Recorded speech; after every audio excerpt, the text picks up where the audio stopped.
والصلاة والسلام على من لا نبي بعده. أعوذ بالله من الشيطان الرجيم.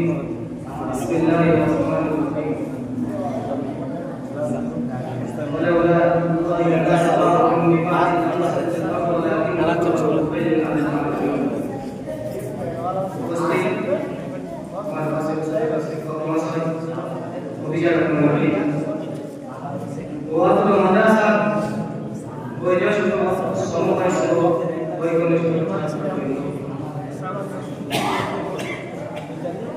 আজকে আমি আপনাদের সম্মুখে একটি নির্ধারিত বিষয় নিয়ে দাঁড়িয়েছি, সেটি হচ্ছে ভারত স্বাধীনের ভারত স্বাধীনতা সংগ্রামে মুসলমানদের অবদান স্মরণ করে রেখে রাখার মতো মুসলমানেরা যেভাবে দেশ প্রেম উদ্দীপনা ও বাহাদুরির সঙ্গে তাদের জীবনকে উৎসর্গ করে এই স্বাধীনতা সংগ্রামে অংশগ্রহণ করেছিলেন, তাদের ভালো হিন্দুস্তানের মুসলমানেরা সর্বপ্রথম দিগম্বরের পতাকা উঠিয়েছিলেন, মুসলমানেরা সর্বপ্রথম এই স্বাধীনতার মশাল জানিয়েছিলেন, আর এই মশাল বিকল্প শুরু হয়ে অন্য ধর্মের লোকেরাও এই আন্দোলনে এসে অংশগ্রহণ করে। কারণ প্রাচীন কাল থেকে এই ভারতবর্ষ ছিল একটি গণতন্ত্র দেশ। এই ভারতবর্ষে জিনিসপত্র ছিল খুবই বিখ্যাত, বিশেষ করে বিদেশিদের নিকট আপন দেশের তুলনায় এই ভারতের জিনিসপত্র খুবই বিখ্যাত ছিল। এই বিষয়টি ছিল তাদের কাছে প্রচন্ড মূল্যবান, তাই তারা ভারতের মাটিতে একটি ব্যবসা একটা বিজনেস করেছিলেন এবং 1599 খ্রিস্টাব্দে একটি কোম্পানি করেছিলেন, যার কোম্পানি করেছিল যার নাম হয়েছিল ইস্ট ইন্ডিয়া কোম্পানি। এবং 1700 খ্রিস্টাব্দে পর্যন্ত এই কোম্পানি অধীনে বিভিন্ন লোক কাজ কর্ম করতে থাকে এবং ভারতবাসীরা এই কোম্পানিতে সামিল হয় এবং এই করতে করতে ভারতের সাথে ইংরেজদের সম্পর্ক গড়ে ওঠে এবং তারা ইংরেজরা এই চক্রান্ত করে এক কথায় অনেক কৌশল করে অনেক যুক্তি করে ছলে বলে মানুষ করে এই নবাব সিরাজউদ্দৌলা পরাজিত হয়ে গেছিল। 1757 সালে এই নবাব সিরাজউদ্দৌলাকে পরাজিত হতে হয়েছিল। তার ব্যতিক্রমী অদৃশ্য 1799 খ্রিস্টাব্দে টিপু সুলতানকে শহীদ করে দেওয়া হয়েছিল। কারণ এই টিপু সুলতান ইংরেজদের বিরুদ্ধে মুদ্রা দিয়েছিল। এই টিপু সুলতানকে ইংরেজরা সবচেয়ে বেশি ভয় পেত, কারণ যখন এই টিপু সুলতানকে শেষ করতে হবে না হলো তখন ইংরেজরা বলতো আজ থেকে ভারত আমাদের, আজ থেকে ভারতের মাটিতে এমন কেউ নয় যে আমাদেরকে পরাস্ত করতে পারবে, আমাদেরকে নিচে নেমে দিতে পারবে। ভারতের মাটিতে এমন কেউ নয় যে আমাদেরকে তলে ফেলে দিতে পারবে। এই মুদ্রা দিয়েছিল।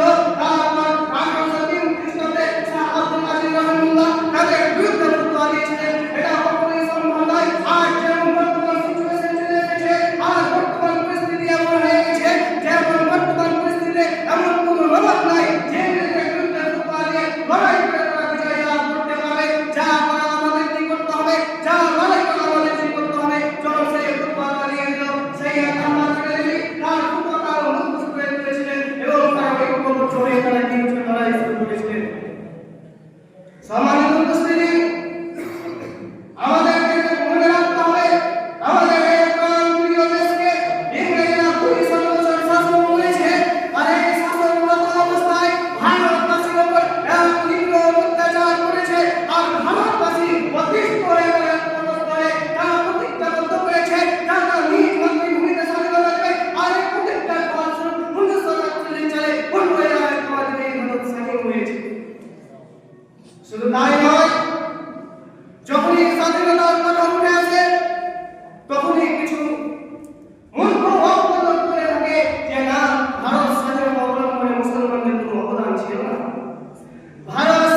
হত্যা করতে গিয়েছিল, অথচ সে তাকে হত্যা করতে পারেনি। 1904 সালে এই ঘটনাকে শেষ করে দেওয়া হয়েছিল, তাদেরকে হত্যা করতে গেছে না করার কারণে শেষ করে দেওয়া হয়েছিল। আর সেই জেটিএম খানকে হত্যা করেছে আমাদের মুসলমানদের নামে আলী খান নামে একজন জেটিএম খানকে হত্যা করেছে, অথচ আলী খান নামের নামকে আলী খান নামে এক নওজোয়ান ইতিহাসের পাতায় যে বন্ধ করে যদি ফেলে দেওয়া হয়, একটা একটা করে যদি ফেলে দেওয়া হয়, তবু ইতিহাসের পাতায় এই আলী খানের নামে আলী খান নামে এই নওজোয়ানের নাম খুঁজে পাওয়া যাবে না, নাম খুঁজে পাওয়া যাবে না।